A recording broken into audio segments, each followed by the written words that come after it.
ये जो तस्वीरें आप देख रहे हैं ये मानपुर खदान में आज किए जा रहे सीमांकन की तस्वीर है। सोचिए, खदान आज से हफ्ते भर पहले चालू हो जाती है और खनिज विभाग और राजस्व विभाग जब एसोसिएट ऑनर्स अवैध उत्खनन की सारी सीमाएं लांघ जाता है तब इन साहबानों को सीमांकन करने की फुर्सत मिलती है। आखिर इतनी देर क्यों? सूत्रों से मिली जानकारी के मुताबिक खनिज विभाग के जिम्मेदार एसोसिएट ऑनर्स जो रेत खदान का ठेकेदार है उसको लाभ पहुंचाने के उद्देश्य से इतनी देरी से सीमांकन का काम किया जा रहा है। मिली जानकारी के मुताबिक एसोसिएट ऑनर्स जो रेत ठेकेदार है रेत माफिया बनकर नदी का पूरा स्ट्रक्चर बिगाड़ दिया है। हालात इतने बदतर हैं कि नदी के इस छोर से लेकर उस छोर तक अवैध उत्खनन किया गया है। आखिर क्या सीमांकन सही होगा? अपने आप में सवाल या निशान है इस सीमांकन पर। चूंकि समय रहते सीमांकन नहीं किया गया और जब लगातार खबरें चलती रही तो सीमांकन करने पहुंचा खनिज विभाग और राजस्व विभाग क्या इस अवैध उत्खनन की कार्यवाही करेगा?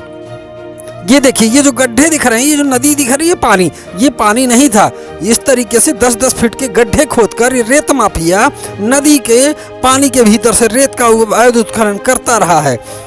लगातार अवैध उत्खनन किया जा रहा था इसके द्वारा, मगर राजस्व विभाग और खनिज विभाग के कानों में जू नहीं रेंग रही थी।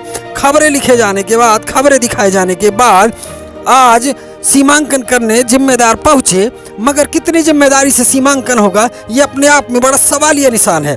चूंकि जितनी अवैध उत्खनन करना था इस ठेकेदार को उतना अवैध उत्खनन ये बाकायदा कर चुका है। ये देखिए, ये कोई नदी का बहाव नहीं है, ये नदी के भीतर इस तरीके 10-10 फुट के गड्ढे किए गए हैं इस ठेकेदार के द्वारा जो नियम विरुद्ध हैं। बाकायदा आप रेत का उत्खनन और परिवहन कर सकते हैं जो सूखी रेत है।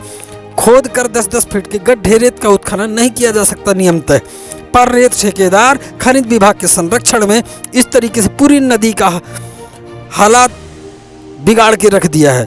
ये तस्वीरें आप देखिए, नदी की ये उस छोर की तस्वीरें हैं। आप सोचिए, नदी का किनारा रेत खदान से महज 10 मीटर की दूरी पर बचा है। आप सोचिए, जिधर खदान नहीं है उधर तक ये पहुंचकर अवैध उत्खनन कर चुका है। ये जो किनारा देख रहे हैं आप, ये दूसरा छोर है, ये नदी का दूसरा किनारा है। और ये देखिए, ये तस्वीर आप देखिए, जस्ट किनारे तक खोद चुका है, उस किनारे तक। क्या खनिज विभाग, क्या जिम्मेदार इस रेत माफिया पर अवैध उत्खनन की कार्रवाई करेंगे या लाभ पहुंचाने की दृष्टि से जैसे आज इतनी देरी पर सीमांकन करने पहुंचे, वो सीमांकन भी महज एक खाना पूर्ति होगा? सूत्रों से मिली जानकारी के मुताबिक ये सीमांकन भी सही नहीं किया जाएगा। चूंकि नदी के किनारे से अगर सीमांकन किया जाएगा तो रेत खदान की जो सीमा है वहां रेत की उपलब्धता ना के बराबर है। फिर कैसे रेत ठेकेदार यहां से रेत की निकासी करेगा? ये अपने आप में बड़ा सवालिया निशान है। अभी तक जो रेत की निकासी हुई है ये नदी के दूसरे छोर तक पहुंच चुका है। जिम्मेदारों की लापरवाही का परिणाम है कि रेत ठेकेदार बाकायदा अवैध उत्खनन करता रहा और ये जिम्मेदार सोते रहे। ये देखिए, ये नदी के दोनों छोर हम आपको दिखा रहे हैं, एक तरफ नदी का बहाव है और दूसरी तरफ उत्खनन। ये देखिए, कैसे आप उम्मीद कर सकते हैं जिम्मेदारों से?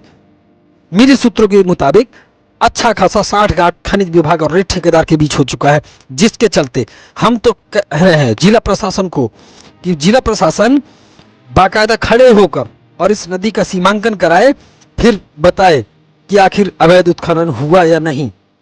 क्योंकि इस काम से जुड़े लोग बताते हैं कि बाकायदा 40 मीटर या 50 मीटर किनारा नदी का छोड़कर ये खनिज विभाग और राजस्व विभाग इसका सीमांकन कर रेत ठेकेदार को लाभ पहुंचाने का काम करते हैं, जिसके चलते नदी के इस छोर से उस छोर तक बराबर रेत का अवैध उत्खनन होता है।